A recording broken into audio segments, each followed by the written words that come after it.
Salvation is my best gift ever.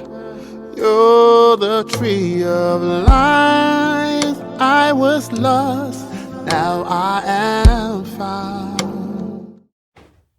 Muraho neza, mbanje kubasuhuza mbifuza amahoro y'Imana, imigisha ituruka ku Mana ibageraho.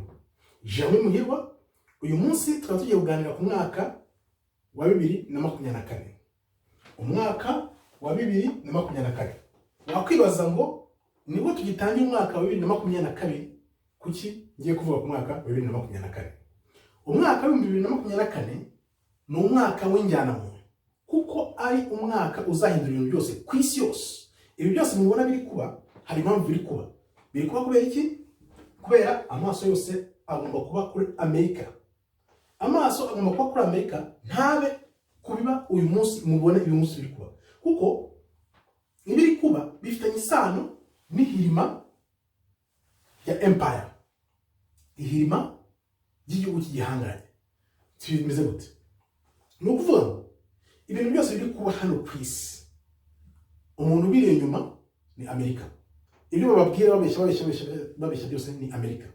Amabwiriza yose ava he? Muri Amerika. Kubera iki? Kubera ko Amerika niyo ifite ingufu. Ariko Amerika ntabwo ishobora kujya mu ntambara hut nk'igisubizo cyihuse. Igomba kumanza kugerageza gufata umuntu wese wo ku isi ikamushyira mu gatebo kamwe kugira ngo ibayobore. Iyo mpamvu nibiramuka byanze gufata abantu bose ngo bajye hamwe, kuko ibi bintu biri kuba bizagira iherezo, bizagira igihe bihagarare, ko abantu benshi batangiye kubyinubira banigaragambye hirya no hino, bizagira bihagarare.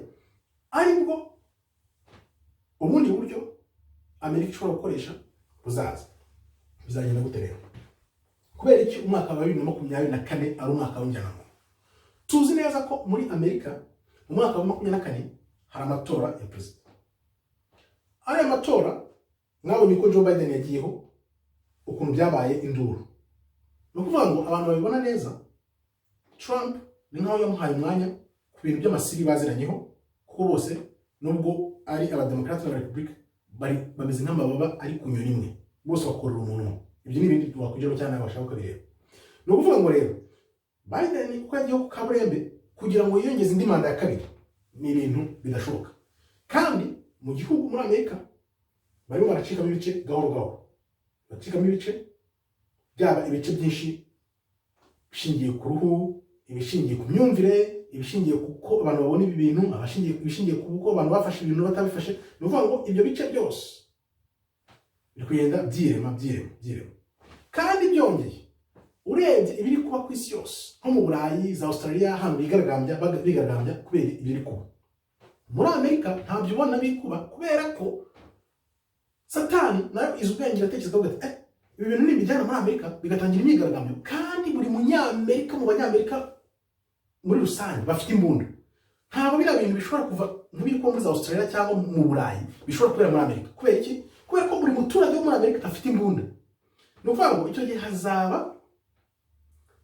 intambara y'amoko cyangwa y'abaturage, kandi buri wese afite imbunda. Ntabwo bizaba nk'ibyabaye mu Rwanda kuko ubwoko bumwe bwaricwaga budafite imbunda, ubundi bwica. Ariko hariya ni ukuvuga ngo impande zose zaba zirwaye, naho zose zaba zifite imbunda. Ni ukuvuga ngo iyo ntambara yawe muturage kugira ngo uyihagarare cyangwa ubashe kuyijera ntibishoboka. Niyo mpamvu ubona babyigengesera rero. Barabyigengesera, babyikabyigengesera, ariko n'ibyanga bikaza muri Amerika nibwo ibintu bizarangira, kuko icyo gihe imbunda nizavuga. Ari nayo mpamvu ubona bananiwe kuvana imbunda mu baturage, byarananiranye, bashatse gukora birananirana. Niyo mpamvu ubona ko Amerika isa nkaho icecetse, ibintu byo kwigaragambya ntibari babitangira. Nibigera rero ubwo nibo muzumva uko ibintu bimeze. Mu Burayi nibo bumva neza ibi bintu uko Amerika ibitegura, kuko bo barakomeye kuri demokarasi yabo. Ubonye biri kubera mu Buholande, mu Bufaransa, mu Butaliyani, biraho byose by'Uburayi. Ntibashaka ko ibi bintu bibagiraho ingaruka, kubera ko bibambura bwa budahangarwa bwabo bwo kwitwa yuko ari bo baturage bakomeye ku isi. Ibi rero bivuze iki? Bivuze ko Uburayi buziyomora kuri Amerika. Ntabwo bazongera kugendana gutyo mu gihe ko bose bazavuga bati Amerika irashaka kuduta mu bwoko. Kandi wibuke ko mu Burayi bafite amateka ahambaye afite uburambe mu bintu by'intambara, mu bintu by'uko ubutegetsi bwagiye buza bukavaho. Ubu rero bareba Amerika bakareba nk'umwana, kuko reba mu myaka ibihumbi ishize intambara zagiye ziba mu Burayi, bafite ubunararibonye, bazi ibiri kuba, barabyumva neza ko ari ihirima rya empire riri kuba, kandi iyo empire ikaba ishaka kubajyana mu ihirima ryayo. Ibyo rero ntabwo bazabyemera, aribyo bizatuma havamo ibice, hakazavamo intambara nibuvuge mu minota ikurikira. Afrika, muri Afrika abanyafrika badufata nkaho turi insina ngufi, ariko mwitegura Afrika mu mwaka wa 2024 muri Afrika hagiye kuba amatora hirya no hino muri Afrika, kandi iki ni igihe cya Afrika kubera ko ibintu biri kuba biri gukangura abantu benshi. Buri muntu wese ari kureba uko natwe dushobora gukora ibintu, uko bino bimeze gukira burya abantu b'abazungu badukanga ni bafite n'ibintu bakora. Icyo gihe nicyo kizatuma abajene bakiri bato bakanguka bakavuga bati Afrika iki ni igihe cyacu, reka duhaguruke natwe twiheshe agaciro. Ari byo bizatuma muri uyu mwaka wa 2024 uzasiga Afrika ikubuye neza, urubyiruko akandi rwo ruzafata iya mbere mu kuzamura Afrika. Intambara cyangwa amahoro n'umutegetsi umwe, nk'uko nabivuze, Amerika kuba itaratera ibibazo byo kuvuga ngo abaturage barimo barigaragambya mu mihanda yabo, barabyumva neza, bazi neza ko bibeshye gato imbunda niyo izafata ijambo, kuko buri muturage muri Amerika afite imbunda. Nuvuga rero ibintu byose n'ibinanirana byananiranye, nta yindi karita, nta yindi turufu Amerika izabisigaranye usibye kujya mu ntambara. Ibihugu izarwana nayo rero ni ibihe?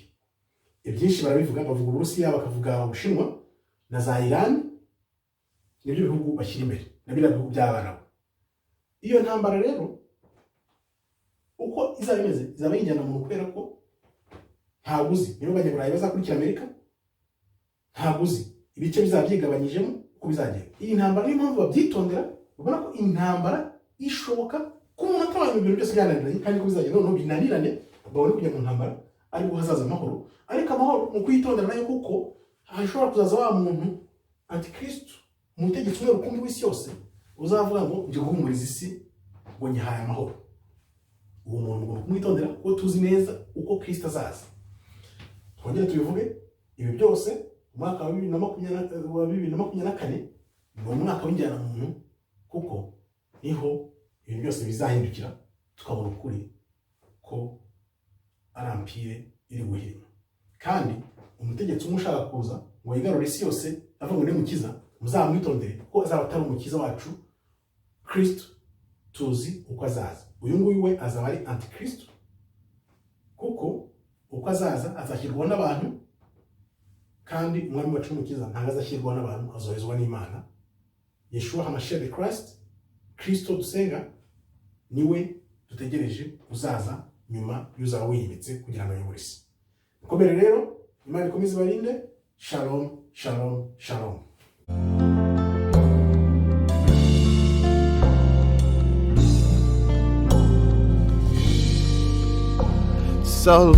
Salvation is my best gift ever. You're the tree of life. I was lost, now I am found.